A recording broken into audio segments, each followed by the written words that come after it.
Good morning. It's Friday, August 15th, and today is going to be some kind of historic day because President Putin and President Trump are going to meet in Alaska somewhere, and they're going to discuss certain situations that have occurred around the world. And I'm not sure exactly what President Trump is planning in this meeting, because President Trump has often bragged about his warm relationship with Vladimir Putin. But in the months leading up to this first meeting in 6 years, Trump has begun to ask Europeans and White House aides what's changed about Putin.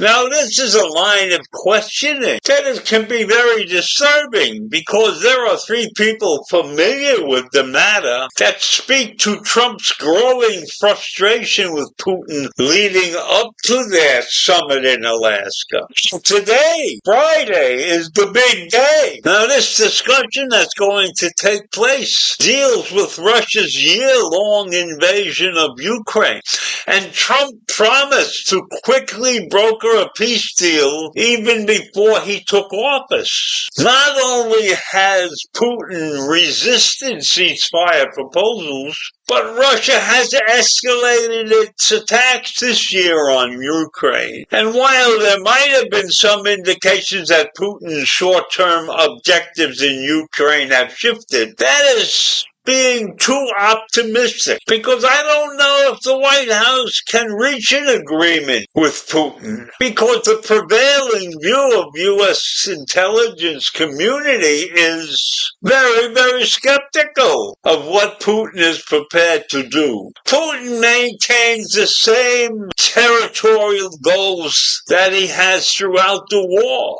and would likely use his ceasefire to reinforce his forces and possibly even make another run at Kiev. Now, there are multiple people familiar with recent U.S. intelligence have said all these things about Russia.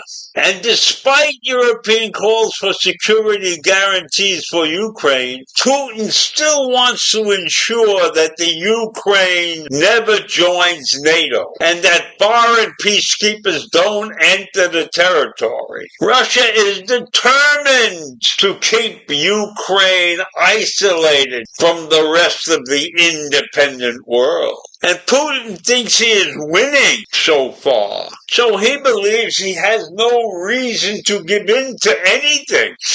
Those are some people who are watching the situation closely. Those are their assessments. So Putin's thinking is that he might as well pocket the wins now, including the Ukrainian territory that he has already taken by force. And then he'll make another run at Ukraine later on when things look calmer, supposedly. Now, Trump has desired to better understand Putin, but he has been shocked because of Putin's actions lately. So their Ukrainian, European concern is that the White House has been manipulated by the Kremlin, and that the White House is handing Putin a victory on the global stage, because the White House is agreeing to meet with him on American soil without Ukrainian President Vladimir Zelensky present. Russia is offering to stop the war if they get everything they have always wanted,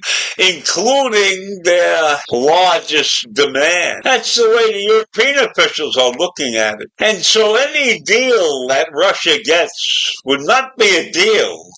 It would be a submission. So this is a messy situation that the U.S. finds itself in. And there are some in Europe who believe that Trump may have the unique ability to strike a deal. And they are encouraged by his shifting policy on the war in recent months. So do they see things that many do not see? I don't know. But it's clear that Trump has awakened to the evil side of Putin. And maybe that will encourage him to take a very hard stand today when they meet. So let's hope that Trump knows very well what he's getting into, and he acts accordingly and gives Putin the hard time that he deserves. So I leave you with that this morning, a day that will probably go down in history. So have a great one. Take care. Bye.